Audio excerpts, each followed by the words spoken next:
स्वागत है ब्रेक के बाद। आप देख रहे हैं डीडी न्यूज पर। इस वक्त आप बात करेंगे कि महाराष्ट्र की राजनीति में एक बार फिर से क्या एमवीए और इंडी गठबंधन के लिए बुरी खबर आने वाली है नए साल में। महाराष्ट्र की राजनीति में नए साल में मिल रहे हैं बदलाव के संकेत। एनसीपी के दोनों गुटों के एक बार फिर से साथ आने की चर्चा को एक बार फिर से बल मिल रहा है। दरअसल हुआ ये कि अजीत पवार की माताजी आशा ताई ने कहा कि मेरी कामना है कि अजित और शरद पवार फिर से एक साथ आ जाएं। बुधवार को वो विट्ठल रुक्मिणी मंदिर गई थी, वहां पूजा अर्चना की, उसके बाद बाहर आकर मीडिया से बात की तो उन्होंने ये कामना की कि दोनों एक बार फिर से साथ आ जाएं। वहीं अजीत पवार गुट के नेता प्रफुल्ल पटेल ने कहा अगर ऐसा हो जाए तब तो बहुत खुशी की बात, यानी सब स्वागत कर रहे हैं। तो नए साल में महाराष्ट्र में एमवीए और देश में इंडी गठबंधन के लिए ये बुरी खबर हो सकती है। और सवाल ये भी है कि अगर ऐसा होता है तो फिर उद्धव ठाकरे का क्या होगा हाल, क्योंकि उद्धव सेना लगातार बिखर रही है। 4 पार्षदों ने हाल में भी बीएमसी चुनाव से पहले बीजेपी का कमल फूल थाम लिया है। तो महाराष्ट्र विधानसभा चुनाव में दुर्गति के बाद एमवीए की एकता पर पहले से ही सवाल लगे हुए हैं, कई सवाल उठ रहे हैं और उसके बाद यह चर्चा एक बार फिर से गर्म हो गई है। अजीत पवार की माताजी आशा ताई पवार ने विट्ठल रुक्मिणी मंदिर में पूजा अर्चना की और उसके बाद पंढरपुर में पत्रकारों से बातचीत की और कहा कि उन्होंने प्रार्थना की है कि पवार परिवार के अंदर सभी शिकायतें खत्म हो जाएं और अजित और शरद पवार फिर से एक साथ आ जाएं।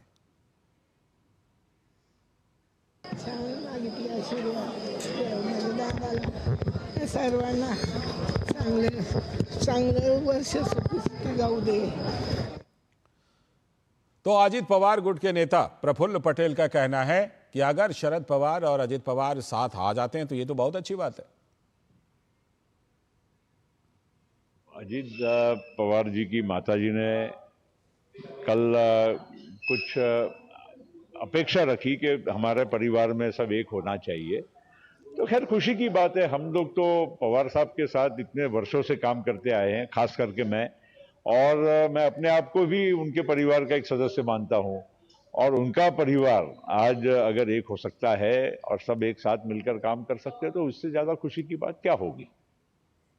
लेकिन इस तरह की चर्चा पहले भी उठी है, इस बार की चर्चा में कितना दम है, बात करने के लिए जुड़ रहे हैं अपने संवाददाता श्यामा मिश्रा से जो हमारे साथ मुंबई से जुड़ चुकी हैं। श्यामा, पहले भी इस तरह की चर्चा उठी है कि दोनों गुट एक साथ हो जाएं, और अगर आप थोड़ी से परिदृश्य को देखिए तो सच मायने में अगले लगभग 5 साल तक अब कुछ करने को है नहीं। महाराष्ट्र में चुनाव खत्म, देश का चुनाव खत्म, अब ले दे करके जो म्युनिसिपल बॉडीज हैं उनके चुनाव होने हैं। तो क्या इस बार की चर्चा में कुछ दम है कि दोनों गुट जल्दी ही एक हो सकते हैं? देखिए, आप पहले बता चुके हैं कि ऐसी चर्चाएं पहले भी हो चुकी है और ऐसी चर्चाएं लगातार होती हैं जब भी दोनों ही अपोजिशन के यानी कि एनसीपी, रियल एनसीपी और जो शरद पवार के एनसीपी हैं उनके जो कोई भी नेता एक साथ कोई एक मंच पे आते हैं तो ये सारी बातें और ज़्यादा चर्चा में आ जाती है और ज़्यादा स्पीड पकड़ लेती है। लेकिन इसमें कितना तथ्य है ये कोई ज्ञानी ही बता पाएगा, क्योंकि महाराष्ट्र की राजनीति आप देख ही चुके हैं किस तरीके से उथल पुथल होती है यहाँ पर।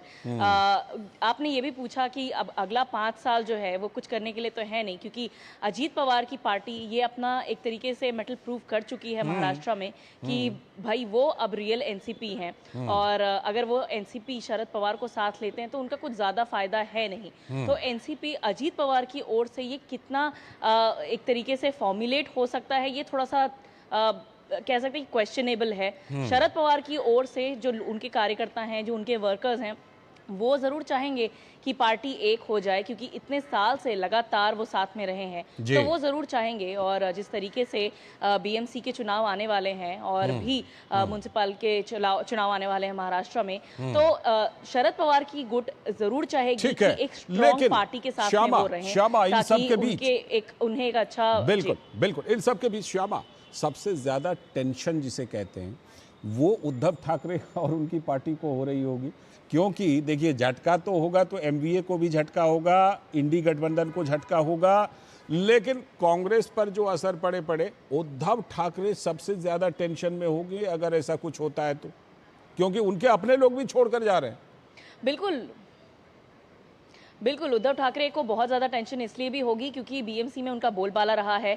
बड़े भाई के नाम से वो जाने जाते थे महाराष्ट्र में, लेकिन अब जो कद है वो आप देखें तो महाराष्ट्र के चुनाव में सिर्फ 20 सीट तक रह गई है उनकी, तो उन्हें टेंशन बिल्कुल है। और ये जो आप बात बता चुके कि कॉरपोरेटर्स भी बीजेपी को ज्वाइन कर रहे हैं, 5 कॉरपोरेटर्स हाल ही में उन्होंने उनके कॉरपोरेटर्स ने ज्वाइन किया है। अगर आप देखें तो जो इलेक्शन का रिजल्ट आ रहा था तभी में इनकी तरफ से बयानबाजी आना शुरू हो चुका था कि अब जरूरत पड़े तो हम अकेले भी जाने के लिए तैयार हैं चुनाव में, बीएमसी के चुनाव में। तो ये कहीं ना कहीं ये बहुत क्लियर कर रहे हैं कि एमवीए के साथ तो बात नहीं बन रही है, भले ही साथ में है एक स्ट्रांग वो बेस है, लेकिन इनका कहीं ना कहीं एक जो इमेज है वो कहीं ना कहीं लोगों के पास गलत जा रहा है। आप अगर याद करें कुछ दिन पहले की बात है, उद्धव ठाकरे देवेंद्र फडणवीस को भी मिले थे और साथ ही उन्होंने वीर सावरकर का भी मुद्दा फिर से उठाया था। तो कहीं ना कहीं अपने आप को फिर से प्रो हिंदू जो आइडियोलॉजी है वो एस्टैब्लिश करते हुए नजर आ रहे हैं उद्धव ठाकरे, और साथ ही ये एक पूरा संदेश दे रहे हैं लोगों को कि अगर अकेले जाना पड़ा इस बीएमसी के चुनाव में तो भी वो अकेले जाने के लिए तैयार हैं। ठीक है, बिल्कुल। ये लेकिन नए साल में जिसे कहते हैं ना कि नए साल में वैसे महाराष्ट्र में ठंड तो ज़्यादा नहीं पड़ती, ख़ासतौर पर समुद्री किनारे पर, मुंबई में तो कम ही पड़ती है, लेकिन ज़रूर राजनीतिक गर्मी जो है ये बढ़ गई है इस चर्चा से। बहुत बहुत शुक्रिया आपका फिलहाल शाबा जुड़ने के लिए। हमारी संवाददाता शाबा मिश्रा मुंबई से जुड़ी थी। अभी वक्त है एक ब्रेक का, और ब्रेक के बाद जब लौटेंगे ब्रेक के बाद तब बात करेंगे कि दोसांझ जो प्रधानमंत्री नरेंद्र मोदी से मिले तो उस पर क्या क्या चर्चा चल रही है।